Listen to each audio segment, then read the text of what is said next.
салом ба кулли мухлисони канали Самбой ТВ Екатеринбург. имрӯз ман дар шаҳри Хуҷанд дар Тоҷикистон ҳастам. аз Ӯзбекистон баргаштам ва нахостам ки беҳтарин ҷои Хуҷандро нодида бозгашта ба Екатеринбург равам. барои ҳамин омадам ки ҳам худам бинам ва ҳам пешкаши шумо кунам. сар мекунем навбардориро.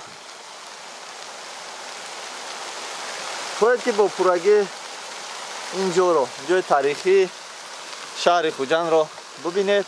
пас бо мо бошед.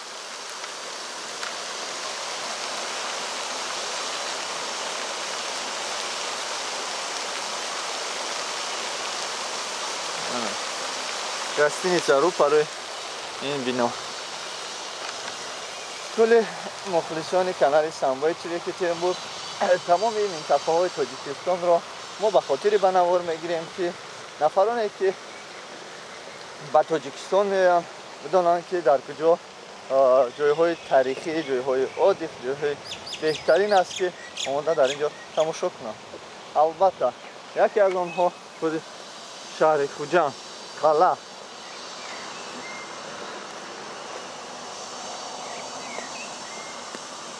имсол соли сайёҳ ва рушди сайёҳ ҳаст. барои ҳамин 2018 соли рушди сайёҳ ва ҳунари мардумист.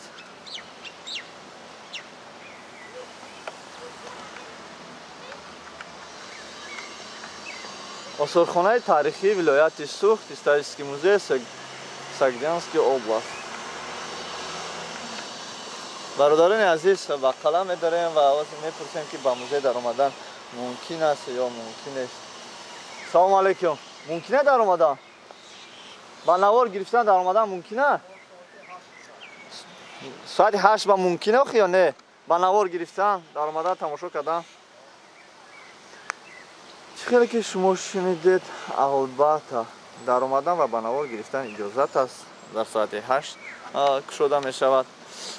ва ба кулли мухлисон канали Самбои ТВ Екатеринбург гуфтаниям ва ба нафароне ки моро тамошо доранд дар қалъаи Ҳулбук, дар шаҳри Кӯлоб, дар ноҳияи Восе ё ки шаҳраки Восе иҷозат надоданд ки ҳатто ба қалъа дароем, ба навор гирем.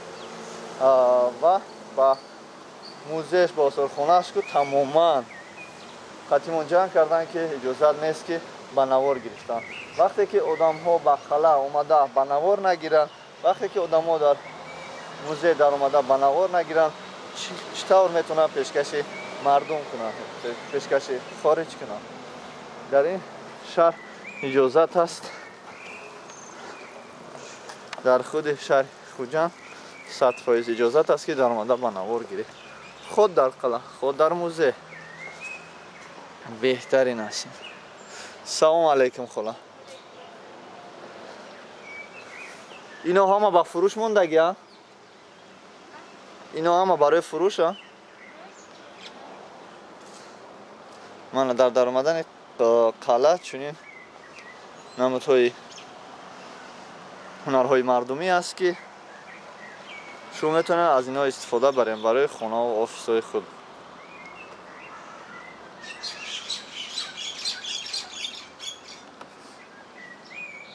ба даст нарасед, рӯйками нетро гад.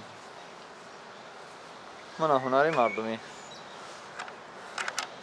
агар ба шумо лозим бошад яке аз инҳо, марҳамат ба ин номерҳо занг занед.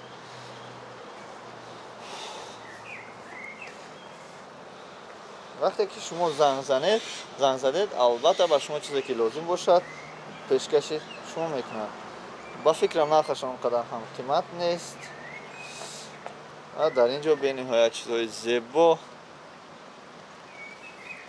пешкаши шумо кардаастанд. мори кобра.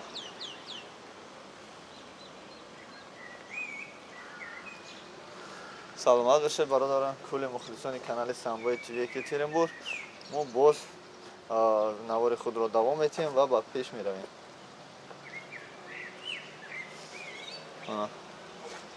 ҳунари дасти мардумӣ. از سبب بروقت اومدن ما اینجا محکم است. ساعت حاضر 6:53. یک ساعت بر وقت راستی گپ اومدگیم. اینا همش در شهر خوجند هستند. در قلعه شهر خوجند. از سبب بر وقت اومدن ما البته همه جا محکم است. سال 2018 ماه مای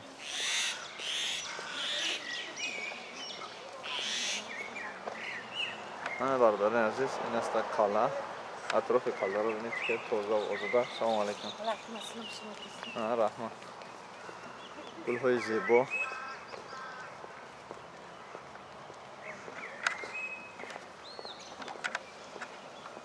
هنرهای مردمی خیلی هم زیاد دیده میشه در خود شهر خوجند.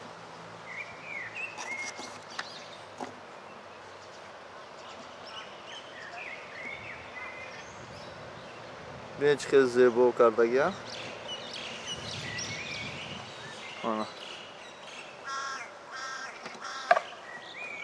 قلعه در ساعت 8 شده میشه. ما در ساعت 8 میتوانیم که خوجند را با پورگی تماشا کنیم. تا ساعت 8 و که ما میتوانیم با پورگی خوجند را، خود خوجند را، شهر خوجند را با پورگی تماشا کنیم. از همین سبب ما البته به درون نمیداریم، در آمدن نمیتوانیم. وقت خیلی هم کم است برای شهر را با نوار گرفتن. برای ما خیلی وقت کم است که 1 ساعت انتظار شویم که قلعه شده میشه. گلی 100 ساله در نزد مأموریت قلعه خوجند مؤسسه دولتی.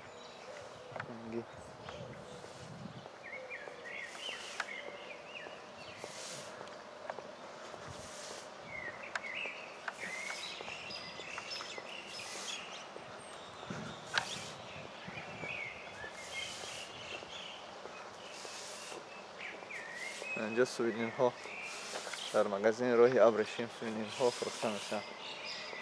والا بازارش کم طرف بازار کلام اون طرف توی اون طرف میگذارید. اینجا با کوچه کلام های اون کوچه میگذارید از سویتا پیاده رو کم هم که راست رو من من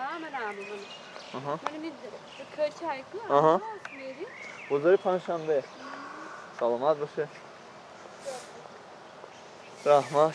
قلعه خوجند.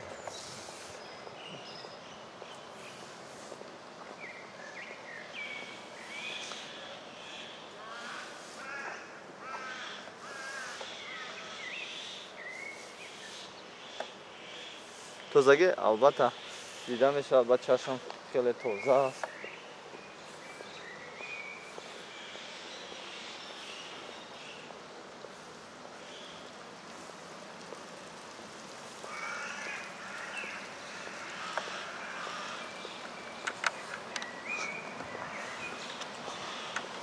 برادر و مخلصان کانال سامبای تیوی که تیریم، اگر شما خواهید که درونی موزه رو ببینید و هر آنچه که تاریخی است در درون موزه است، خود شما به شهر خوجند آیید و با چشم خود ببینید.